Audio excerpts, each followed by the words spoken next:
Welcome in, everyone. It is BTB Analytics. We are back for another season of college football, one of the greatest times of years. Can't wait for it to get started. In case you guys are new here, my name's Kevin. I'm here with Seth and I'm here with Steve. We collectively are BTB Analytics, going to be bringing you a bunch of breakdown data, our perspective, and our data and models perspective on the college football seasons coming up. So we're going to go through all kinds of great stuff.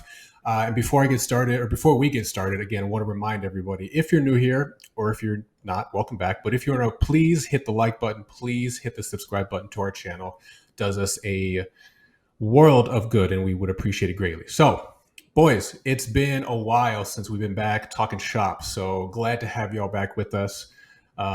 Seth and Steve, I want to pull up something because before we get into the conference stuff and like top games, we're going to talk about all that great stuff. Let's take a 10,000 foot view of the college football landscape, shall we?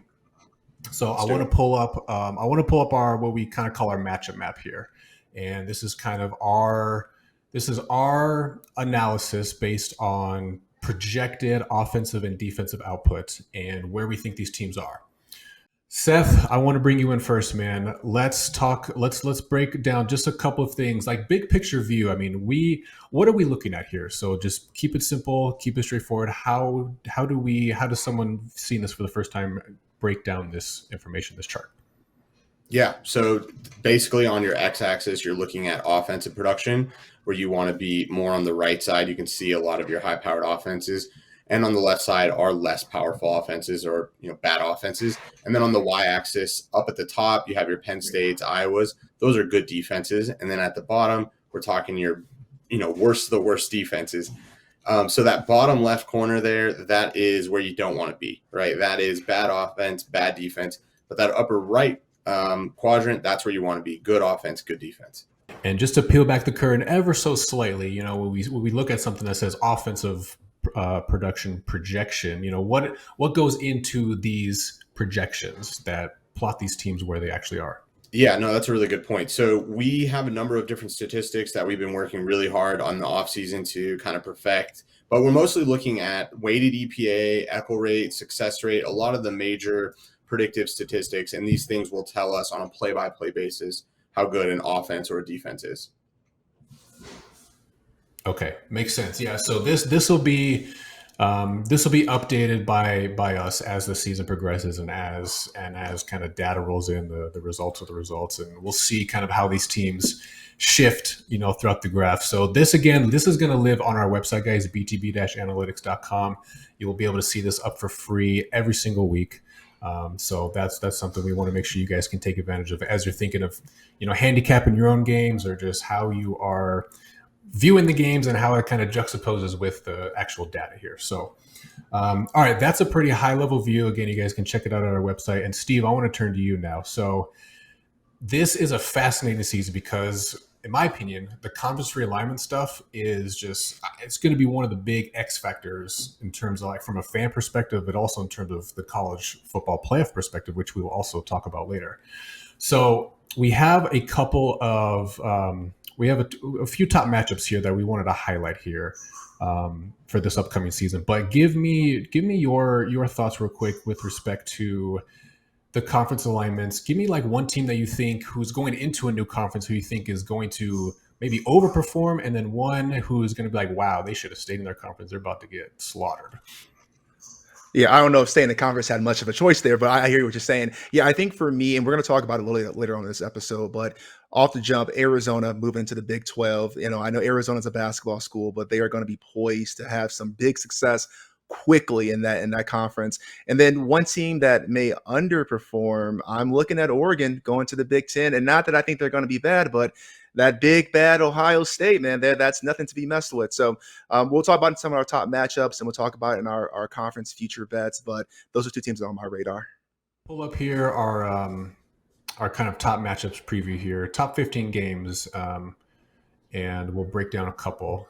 All right, so here, let's break this down real quick, guys. And I want to Seth, bring you back in for a second here because we have our kind of top 15 games, and this is based off something called ELO. And I think probably several people watching this may not have a good understanding of what that is, what that means, and why these are ranked that way. So can you educate the folks a little bit on that? Yeah, an ELO rating is basically a rating that allows you to have a relative rank of all players involved in that universe. It's something that, maybe you've heard in chess, but when we apply it to college football, it allows us to look at past teams, how hard their schedules have been, who they've beaten, who they've lost to. So an ELO theoretically, right, is trying to get at when you're a bad team and you beat a really good team, you should gain a lot of points. But if you're a really good team or really high ELO and you lose to another really high ELO, you probably shouldn't be penalized as much for that. So this is giving us a relative idea of the two teams that have the highest combined ELO ratings, aka really, really, really good matchups. Yep. Okay. Appreciate that. So, I mean, yeah, just glancing at this one, like if you had to pick from this list, Steve, what's your number one? One that you're most looking forward to? From a curiosity standpoint, I'm looking at Michigan, Texas right off the jump because I want to see who these teams are, right? Obviously, Texas going to the SEC. What does that look like? But this will be a non-conference game. Then Michigan, obviously JJ McCarthy's gone. They've lost. They've lost Harbaugh to the NFL. Yeah, and then and quite frankly, again, shout out to the website here. You can look at our team talent returning productions. A Michigan team that I don't know if it's as quite loaded as it used to be. Their team talent and returning productions aren't really there. So are we going to see, I don't want to call it a dud of a Michigan team. I'm not crazy, but this might be a game where Texas can really make a comeback, and is Texas football back? So that's the one that I care about from a curiosity standpoint. And the one just from a fun factor, Bama, Georgia. I mean, that's always a good matchup here. Good old SEC rivalry here. The reins seem to be handed over to Georgia. What's Alabama football going to look like, in a post-Saban era? But those are my top two matchups for sure. Yeah. Okay.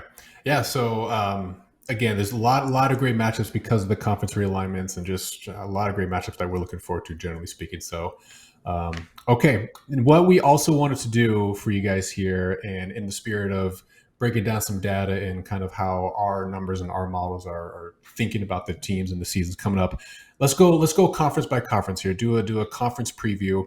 Talk a little bit about what our numbers say about some teams, and pull up some kind of blended win projections and give a few hot takes in between about what we expect for this upcoming season with each conference. So let's start with the ACC, okay? And this is how many 16 teams now, I think, there's in the ACC, something ridiculous like that. So this is a fascinating one, and Seth, I want to get your take here real quick. So before we get into the meat and potatoes of it here, just real quick, we have a few things on this table here. So strength of schedule, okay, and that's from a national ranking, right? So like Georgia Tech, you see towards the bottom, number 8, they have the 8th hardest, quote unquote, strength of schedule, right? And then the next column is our projected win totals based on, again, our numbers, our analysis, all the predictive stats that we use.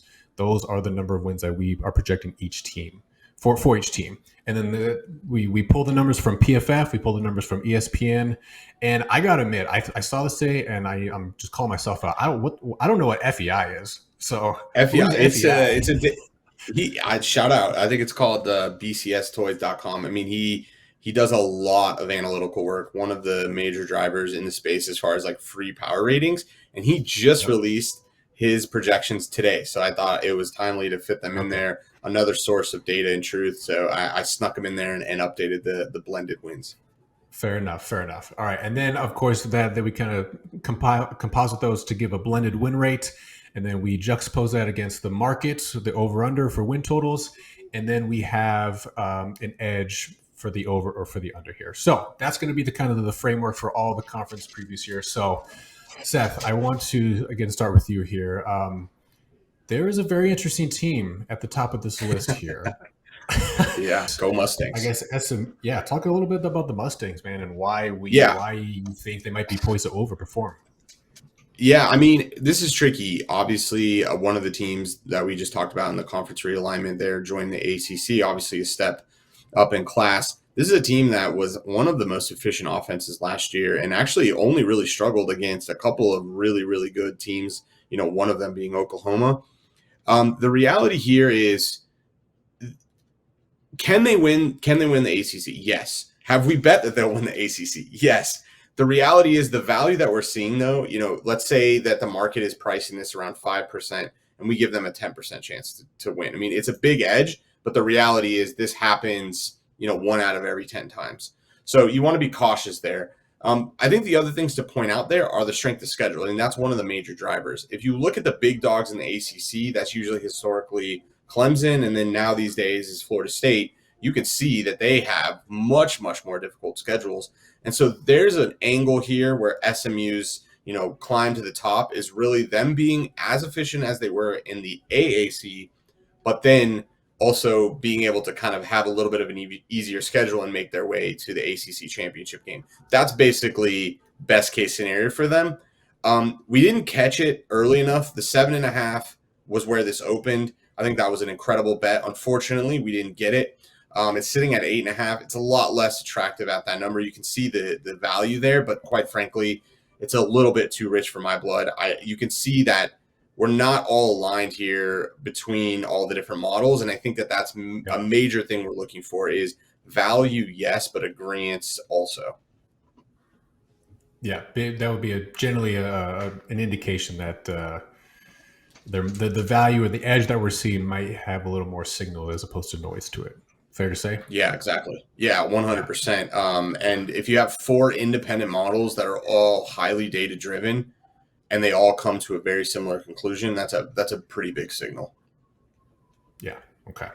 All right. So one more point on the AC, or a couple more points maybe on the ACC, Steve, here. So talked a little bit SMU. Any other surprise teams you think on your radar, or just based on what the kind of blended win projections are for the ACC? One for me personally is FSU. We, similar to SMU in the sense that we bet SMU over. We are doing the opposite with Florida State. We are taking their under wins, and that one.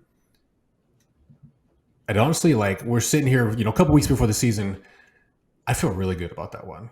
I like that there's basically agreements across the board, to Seth's point about all these different models, and when you compare the returning production and how efficient and productive, or how efficient these teams were last year, SMU and Florida State are neck and neck. They are right there with each other. There's not a big difference between them. Florida State has the edge, if you will, in terms of talent. I think SMU has a blue chip ratio of like 0%. I'm pretty sure. Someone's fact check me on that. No, they're a bit higher. They're greater than 0, but way less than 50. Greater than 0, but way less than 50. Okay, fair enough.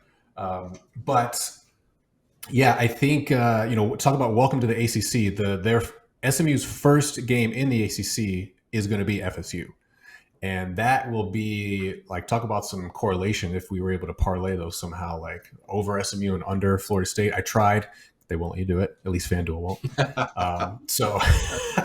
So very curious to see how FSU plays out. Because, yeah, I think they're going to have a hard time living up to expectations. So, Steve, what do you think? I don't know about that. And this is just from a college football fan, side of me. I mean, Florida State was a damn good team the entire year until the Jordan Travis debacle, CFP playoff debacle, last game of the regular season debacle, kind of just, railroaded them, right? I mean, this is not the Florida State team that showed up in that playoff game with half their roster gone, right? No excuses, but you get what I'm saying. With that being said, I definitely do think that Florida State has the talent. I am curious, though, if you look at the power rating on the matchup map that we have up there, you can see Florida State and SMU are neck and neck. But let's not forget, right? Florida State plays in the ACC, obviously, SMU in the AAC, and give the champs credit where credit is due. But Houston, Cincy, and UCF had already all moved out. So that conference was a little bit watered down. With that being said, I am definitely a Preston Stone believer. I'm a believer in the SMU offense, and that defense is sneaky good. So I'm with you. I also have money on the SMU future to win the ACC and shock the world. But I guess all I'm saying is I will not stand for any Seminole slander. Not really a fan, but, I think give credit where credit is due. Okay, fair enough. And one other point I want to bring up, then we can move on to the Big Ten here. I don't know if a sleeper team, if that's being disrespectful to them, but Clemson Tigers, Yeah. and Dabo and his like disdain for the transfer portal and all this type of stuff. So what are your thoughts, Seth, on how Clemson and how their season unfolds, given kind of where our numbers say they're going to fall? Yeah, I mean, it's just tricky. I think that the reality here is the same argument that Steve just made. You can easily and probably should make the case that Clemson can win the ACC. They've done this before. They've done it through recruiting, and the jury's still out on what it means to use the transfer portal. I don't know that I'm fully convinced that them taking no people through the transfer portal is that big of a deal. Georgia took 0 people from the transfer portal 2 years ago and won the national championship. We're still in early days here. So I don't know if I'm as strong, in that camp of like, oh, they're screwed, they're going down. The problem is they just have not had the production that they usually have, and they have not been able to pull the same level of talent as far as their overall roster. And Florida State's been able to catch up to them. So the question becomes, is this a year where, Dabo gets it right and back on track? But you can see the strength of schedules, right, one of the hardest. So it's not like this is a cakewalk schedule for them.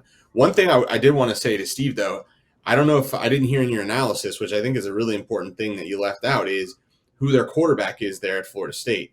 A man that's played in the ACC before, and it didn't go so great. Yeah. Our friend DJ Uyunglele. He obviously went to the Pac-12, slang the thing, and he makes his triumphant return back to the ACC.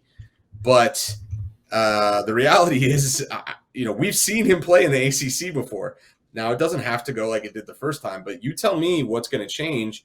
I understand this is a team that's kind of reloaded a lot through the transfer portal, ironically. So when we juxtapose Clemson and Florida State, this is a bit of different schools of camp that you can reload fully in the transfer portal versus Clemson's good old recruiting trail. So I don't know, Steve, like I don't fully disagree with you. I guess I do fully disagree. Under 9.5 is a great bet. I bet it. I love it. I think there's a ton of value there.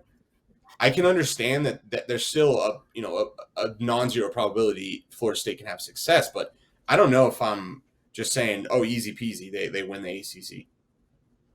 Oh yeah. No, I guess let me clarify. My easy peasy was, they'll be competitive. I think you can't write them off. Okay. With that being said, what has changed? Yeah. Dabo. Now listen, if DJU went from Clemson to Florida State, Seth, I would have the exact same train of thought that you had.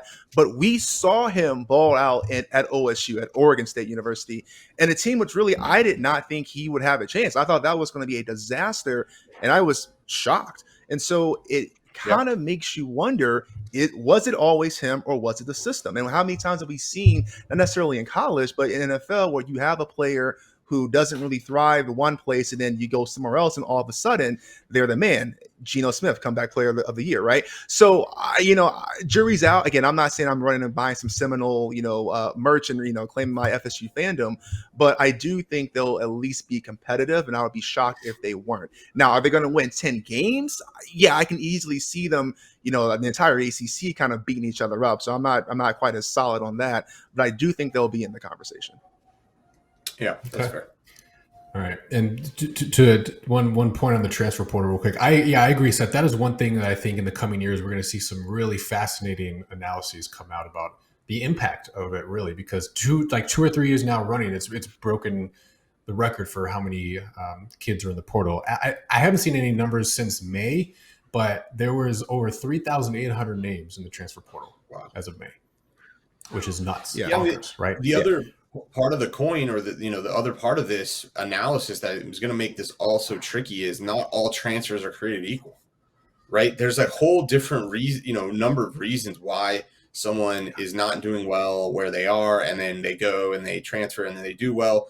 And to figure out that actual reality, I think it's going to be really tough. And so it may come across that maybe transfer portal is net neutral or maybe even negative, but there's definitely going to be a case where if you can go get XYZ player, that can change your team and put you on a different trajectory. So I'm excited to see what we learn about in the coming years, but I think it's a really nuanced problem.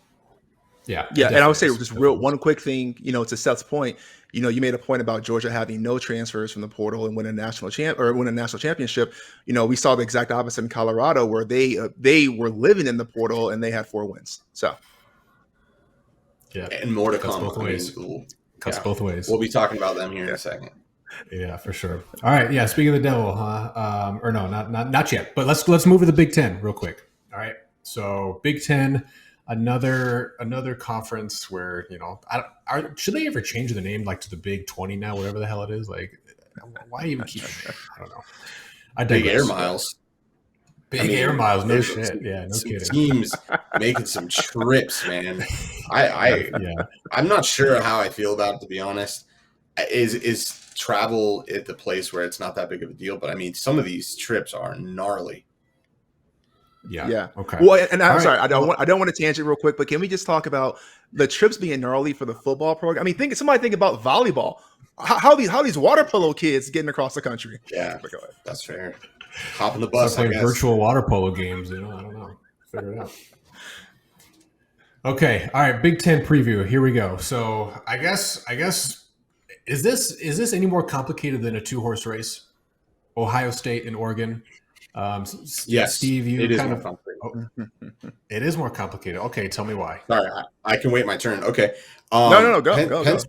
Penn State's gonna be good. There's a play here, no doubt about it. If you look at Penn State, they do suffer. The one downside of wanting to buy a lot of Penn State right here and get a position is the strength of schedule. But this is a team that is going to be highly competitive, not only defensively, but if they take even a little step, 10, 20% better on offense, this is going to be a highly competitive team. This is a team that, was a 1-score loss to both Ohio State and Michigan. Or that's not true. 2 possessions, but less than 10 points, right? So very close games. They were, classic Big Ten games, but they were in those games. They were not blowouts. And then you have a big question with Michigan on returning production. Everyone's wanting to focus on that 29% returning production. But this is Michigan meets the blue chip ratio. This is a team that is made up of over 50% 4- and 5-star recruits. If you don't think Jim Harbaugh has been recruiting his ass off since he's been there, and there's people that are sitting there behind those players that left, I think you're sorely mistaken. That doesn't mean that they're going to win the national championship again. But we have seen Alabama and Georgia do this year in and year out. If you go back and you look at those returning productions for those rosters that when they were losing, all 11 offensive starters and, a bunch of their defensive starters, they could win the national championship the next year. And so I wouldn't count Michigan out either. Okay. All right. Steve, hit me with it because, so Seth is a nay on the 2-horse race. I want to get your thoughts, and then I want to get your guys' take on maybe a sneak surprise team in this conference.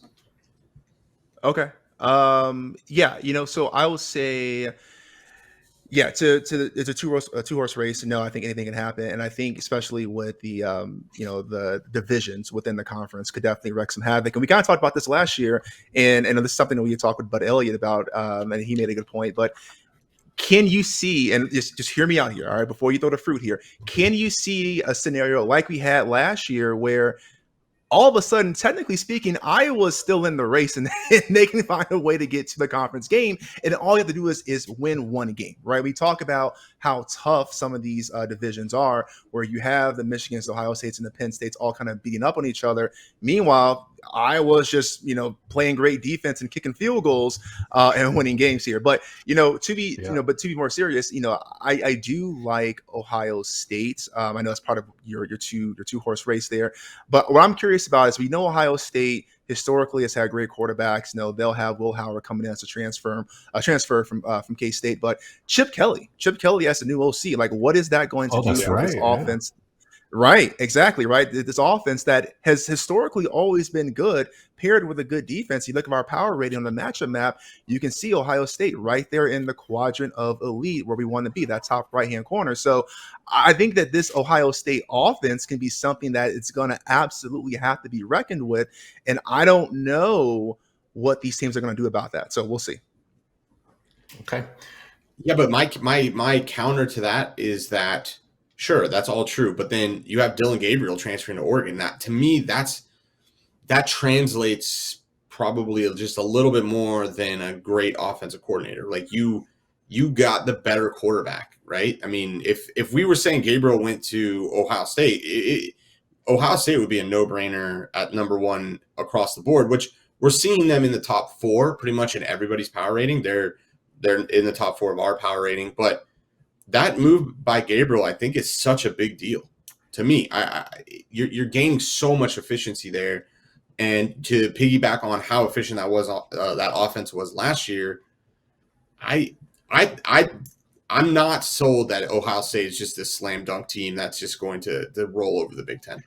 Not that you're saying that, but that's kind of the sentiment. Like if you look at the betting markets, especially up until now, it was a lot of, oh, they're getting everybody. They got the best corners. They have, they just have everybody. But I mean, we still don't know how good their quarterback is at. They have that guy transfer to Syracuse, and then they have, I think Will Howard, right, coming from Kansas State. He was all right. Is he good? Was he as good as Dylan Gabriel? Right. Okay. I will quick. So maybe want to get your 2 cents on one other potential team to make noise here. So not necessarily to threaten to win the conference or anything, but Iowa. I'm very fascinated with this team and how it's going to play out this season. You're low on Iowa. You're fading. You're hating. You're a big hater. Couldn't be lower. Fine. Could it be lower? All right. I'm fascinated by the return of Cade McNamara and what his production that they were obviously missing last year, what he can do for an anemic offense, that they put on the field last year. I don't. I forget who their offensive coordinator was because they were.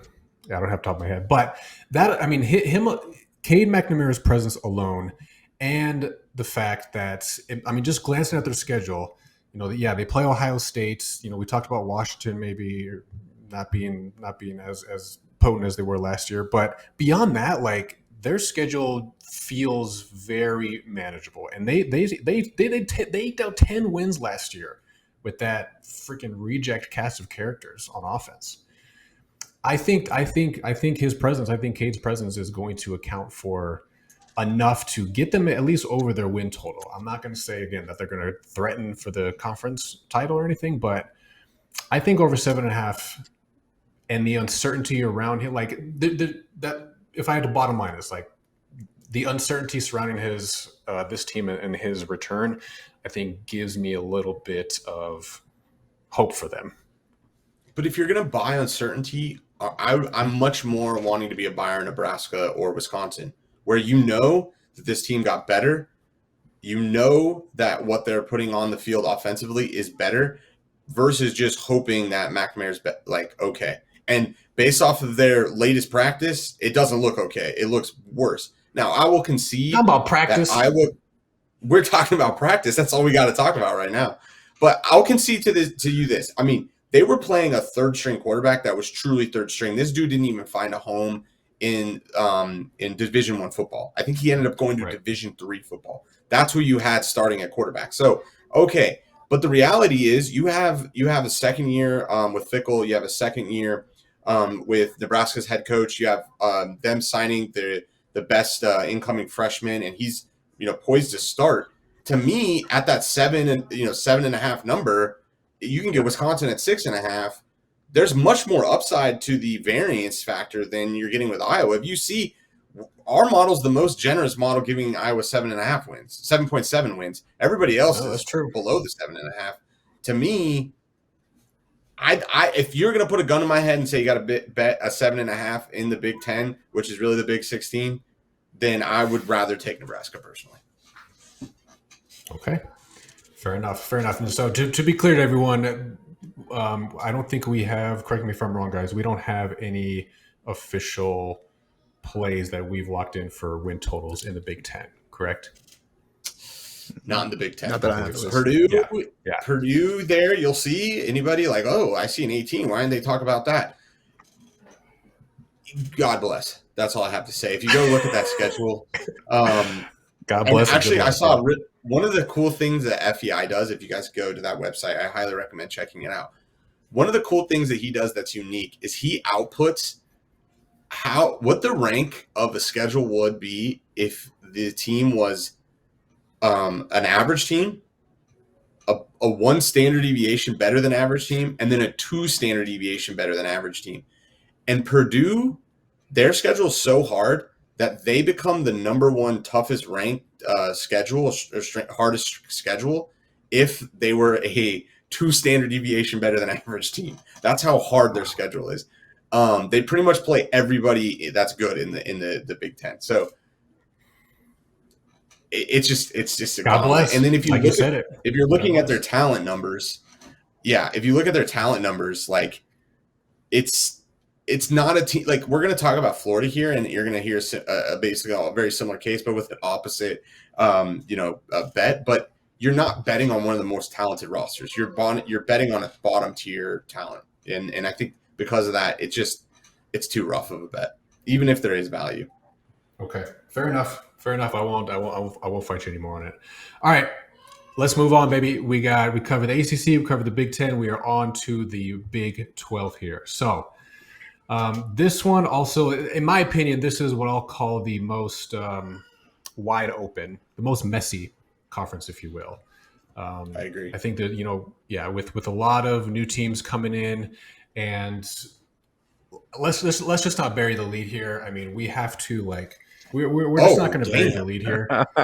Bear down. Wow. Bear down. Wow. Arizona. Yeah. Bear down. Never thought I'd see the day. Yeah. What happened? You know what? I'm a convert. I don't know. You guys have done your job. You should be getting some kind of kickback or something. I don't know. But let's talk about this conference real quick, and let's just start at the top here, because again, using the blended win totals here, we have Arizona at the top. Yeah, new team coming to the Big 12 conference, projected to win or have the most wins, I should say. So you guys keep the homerism out of it, okay, if you can, please. But Give me the take, Steve, on why not Arizona? Yeah, I mean, like you guys said, I mean, this conference is going to be wide open. If you look at the matchup map, you can see that Arizona was one of those teams with a extremely potent offense and a defense that, quite frankly, was, I think, a lot better than what people gave credit to. So you have Fafita coming back, right? Noah Fafita's coming back, and this dude was a dynamic playmaker. And then on top of that, we have the return of McMillan at the wide receiver, who is going to be an NFL-level talent. He's already getting that sort of a tag on him right now. So this is going to be a great 1-2 punch with consistency thrown to each other. Now, obviously, Jed Fish is gone. Boo that man. Boo him. But Brent Brennan coming from San Jose State, I mean, this dude is no slouch. So I think you have the return of the key players on the offensive side of the ball for the most part. A little bit of shake about the O-line. You've got a lot of holes to fill that defense that we lost players last year. But again, talk about transfer portal. We've been hitting it up pretty well in the linebacker slot. So you have a team that's ready to compete and ready to win right now, picking up from where they left last year. And again, everyone talks about Pac-12 football not being great, but Arizona, Oregon, Washington, Oregon State for a good chunk of that run, and then USC, before they kind of fizzled out. This was a very deep and powerful conference last year. I don't see anyone in the Big 12 that necessarily scares me right now. Am I saying Arizona's a lock to win it? No, but I don't see a juggernaut where Arizona doesn't have a chance to at least compete for a spot. Now, with homerism, bear down, baby, Wildcats all day, 12-0. You can't tell me anything. So, there's the both sides of the coin for you. All right, Seth, back it up. What do you got? Yeah, I mean, I agree. I agree with everything Steve said. I think also we're very solid at corner. I think we have one for sure of the top 10 corners in the nation. So I think that's a pretty big deal. I couldn't agree more on the Jeb Fish thing. I was really thinking a lot about this. I think it's such a blunder. I understand that in the past, Washington was, a historic school in football, but they haven't done anything in 20 years. And the interesting thing about that is if they would have had complete continuity there, they would be, for sure to me, the number one projection to win the Big 12. And it's not like he didn't know they were moving there. So I'm really, really just perplexed by that move. I mean, he had the slam dunk opportunity to like, he put in all the hard work, right? Arizona, like we had like 2 wins 3 seasons ago, just little by little got us to where we were last year. And then he leaves. I thought that was a blunder. But I couldn't agree more with what you said, Kevin. I think the Big 12 is going to just cannibalize itself. It has the opportunity to just eat itself alive. If you look the new Pac-12, yeah, pretty much, and it's got a lot of familiar faces, right? I mean, if you look at this, it's 8.2 wins, 8.1 win, 7.9, 7.7, 7.6, 7.5, 7.2, 7.2, 6.9. I mean, that is insanity. I mean, we're literally talking, let's call it a coin flip between like the top 10 teams there. So this is insanity. And the cannibalism and chaos is going to be crazy, which again is another reason to be wanting to potentially, buy some positions on Arizona. I think we ended up getting a position at plus 1,600 at Circa. There might be better numbers in the market. I'm not sure. But like from an option standpoint and playing the season, there is a world where Arizona for sure can win this. Just like there's a world where pretty much anybody in that those first 10 slots can win it, to be honest with you, because it's just going to be chaos. One thing I wanted to talk a little bit about and get your guys' opinion is, can you guys help me understand where this like Utah love, like it's coming across to me like it's a no-brainer. Utah will win the Big 12. Don't even have to have a second thought like that. They don't even need to play the games. Is Cam Rising that good? I was just gonna say, like, is he the second coming of Jesus or something? Like, is he risen? He's risen. He's rising. What the hell? I don't know. But I guess outside of that, yeah, I haven't. I don't know. I don't know, Seth. I wish I had a better answer for you. But getting him back, I don't want that to be undersold, right? I mean, what was their record last year? Utah. They got they were nine or struggled. Or were they 8 wins? I forget. I think maybe 8, maybe even 7 wins. No, Cam Rising though, obviously. Correct. Right. Yeah. 8 and 5. 8 and 5. So, maybe he is him. Maybe he's. I don't know. I've seen several conversations, articles where he's one of the dark horses for Heisman already preseason. So maybe his presence means that much to that team. I don't know. Yeah, I think it's the speculation argument that you're making earlier, Seth, right? Like, and this is the one where, I think I can get behind what you're saying around. We think we're putting these people on the pedestal, right? So you have Cam Rising. Obviously, he was a big hype going into last year, didn't play, et cetera, et cetera. But Utah also lost their star tight end halfway through the season, Brandon Kuthi, and then they also had their running back out, Micah Bernard. So you have this 3-headed horse on the offensive side of the ball that wasn't really there. We didn't see that full potential, and I think everyone is just sort of salivating at what could have been, and it might just be one of those times where we've put them on a pedestal that they really haven't deserved. And I think that's where you're seeing this hype come from, because quite frankly, I'm with you. I haven't seen anything, physical. I don't have any actual objective data to prove they're going to be as good as everyone says they are. So I'm not really that big of a believer. Yeah, well, and just real quick, and Arizona, to your point earlier, sorry, real quick, Arizona, you cannot find a plus 1,600. I was looking the other day because I got a little greedy showing a friend. It's down to between, I believe, 1,200 and even as low as 1,000. Damn. Wow. Okay. Well, call that CLV. Already CLV. Let's go. Yeah. If we can pay the bills. The interesting thing about Utah to me is like that foregone conclusion about their success was success in the Pac-12, with success of those teams, success of scheme. You lose most of that, right? You're I can't remember if they play Arizona, but I'm pretty sure they do. But the only other Big 12 team I think they play is ASU. So from a scheme standpoint, from a travel standpoint, all of that kind of reality, that's a whole new schedule for them. So there has to be some account for that. And then, sure, Cam Rising was good, 2 years ago, maybe the year before that. But I want to measure that, I guess. It's hard for me to just say, yeah, 100% they're going to win the Big 12. And that's a big reason why we bet this. One of our other unders is under 9.5 Utah plus 140. Way too high. We put this at a 55% chance for them to go under that 9.5 number. And you could see there from the market. Now, does it get real close to that 9 number? Probably. This is probably going to be similar to the under in Florida State. You're probably looking at that team winning probably 9 games. You're lucky if you get that 8, but it's going to come down to those last few weeks. But the reality here is I'm just not, we're just not buyers. I think at the 9.5 number that it's just a slam dunk. I'd rather buy a Kansas. Even give me an Iowa State before I really want to be a Utah backer, to be honest. Yeah. Okay. Hey, can I ask a question though? You have to choose one. Back Utah to go over, or back Iowa to go over? Gun to your head. You got to choose one. No, not really. Okay, I would go with Utah on that. That's a good question. I don't think Iowa's going to have success offensively, and I think that the Big Ten just got a lot harder. I think the Big 12 is about as hard as it was. It just looks different. You could argue it's easier with no Oklahoma and Texas. Yeah. Okay. Yeah. The messiest division just will stay that way for the foreseeable future. The new Pac-12. So I'm coining it. All right. Yeah. We got one more conference. Can I just say one more thing on the Big 12? Look, this is the conference you want to be. You want to do your normal degen shit. It's like when you're a professional bettor and you're thinking about these things, you're trying to identify variance because these things can go off the rails quickly. And everyone says like, oh, I didn't see that coming.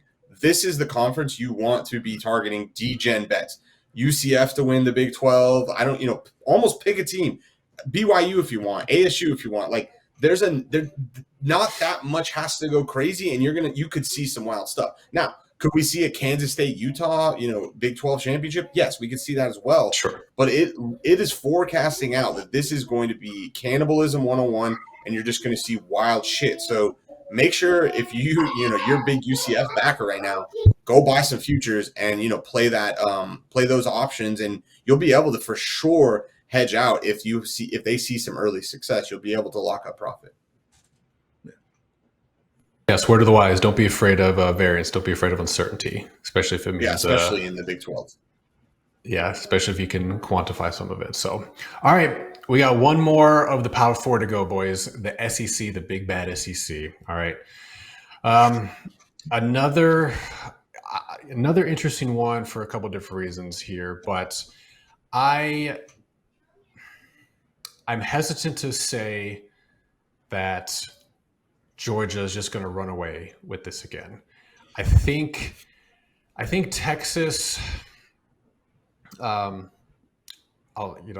say it this way. I think Texas, despite their pretty rough schedule, they got a pretty tough sled of it to go, and they maybe this is the one team we talked about earlier. To Steve's point, like welcome to the SEC, bitches. Like they might just get slaughtered in some of their close games. I don't know about that, but I think their style of play might do well in this conference with Quinn Ewers and the offense and everything. So I'm looking at Texas as not that far behind Georgia. But Steve, how do you break down the SEC here? What do you think of the Texas being the quote unquote new challenger here, or am I just blowing smoke?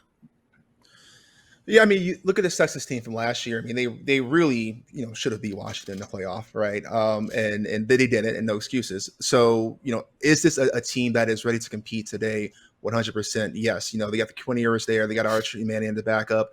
Everyone wants to say Texas football is back. With that being said, no, I could not disagree with you more. This is Georgia's conference to take until proven otherwise. I mean, this is a team that has continually, this is the elite of the elite teams, not just in terms of talent, but team talent, recruiting. I mean, they just load up. They reload up every year. And until someone dismantles them, they are king, in my opinion. Now, I will say, if you look at their returning production on the defensive side of the ball, no shocker. They lost a lot of talent. And can they return that? Time will tell, with their recruits and with their overall team talent score. But this is a Georgia team, to me, with an easier set of schedule than Texas, with Alabama going through this transition period post Saban, dethroning Alabama while Saban was there.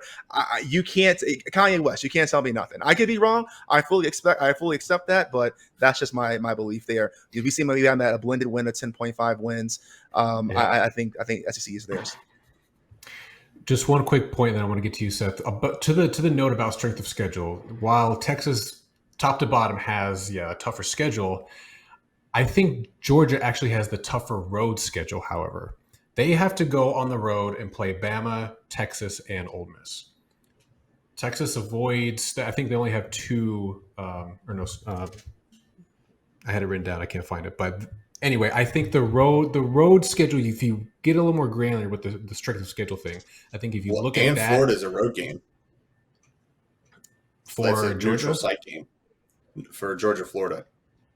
Yeah. Okay. They always play in Jacksonville. That's what I was thinking of. Or that's how I'm thinking of. Like, well, what could be the difference here in the strength of schedule stuff? I think Georgia's been obviously one of the more dominant teams, at home. I can't remember the last time they lost a game at home. But do you think they come out unscathed, having to go on the road to Texas, to Ole Miss, to Bama, and neutral to Florida? I don't know. I'm not sold on that.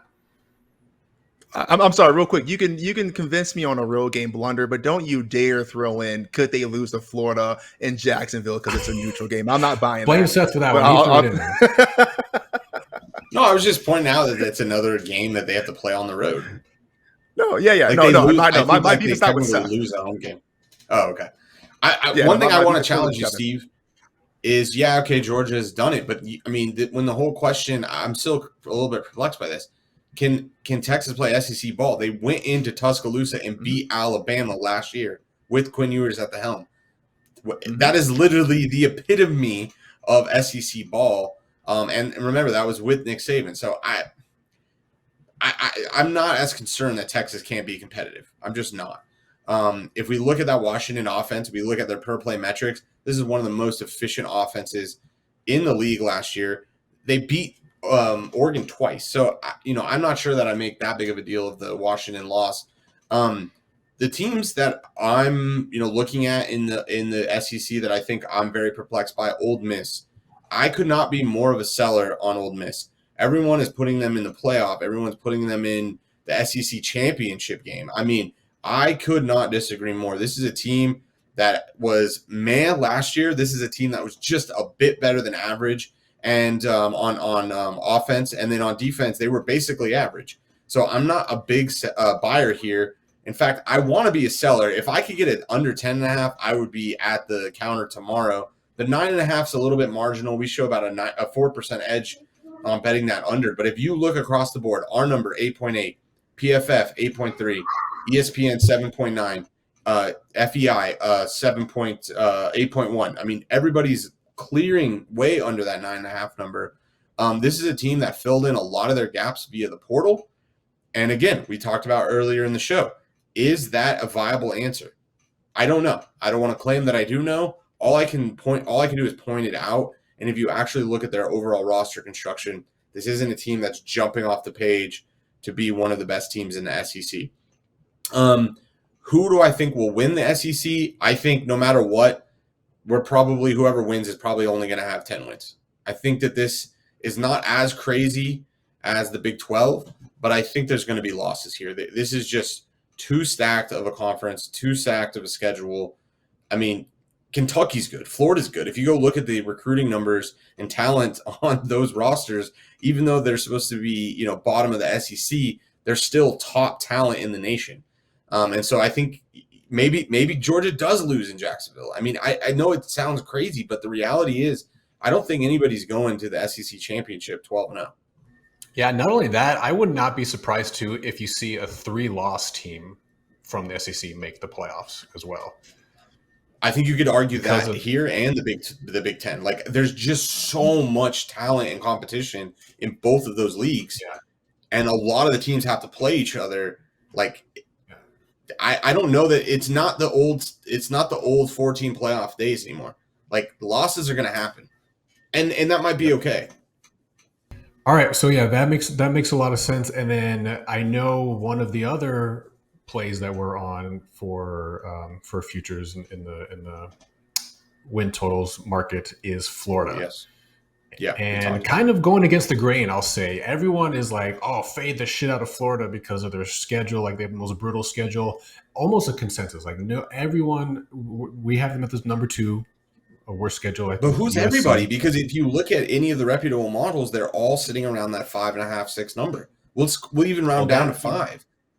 Yeah, no, I agree. I agree with what you're saying, and I think what I've been hearing in the marketplace is that like there's this overemphasis on strength of schedule as the reason why Florida is going to underperform, right? And I don't know. Florida's like they're not scrubs, you know. They're not scrubs. So they're not scrubs. no. This blue chip ratio greater than 50%.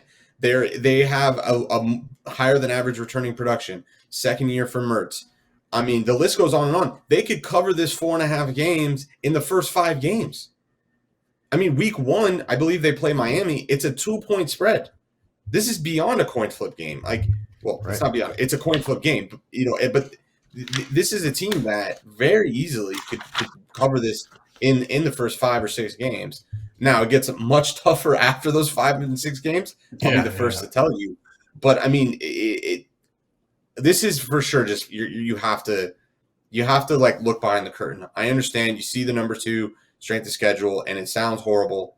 But if you start peeking there about who this team is, what they're returning, what they look like, what's the roster construction, the only I think great argument I've heard, and I had a chance to talk to Bud Elliott about this last weekend, was attrition.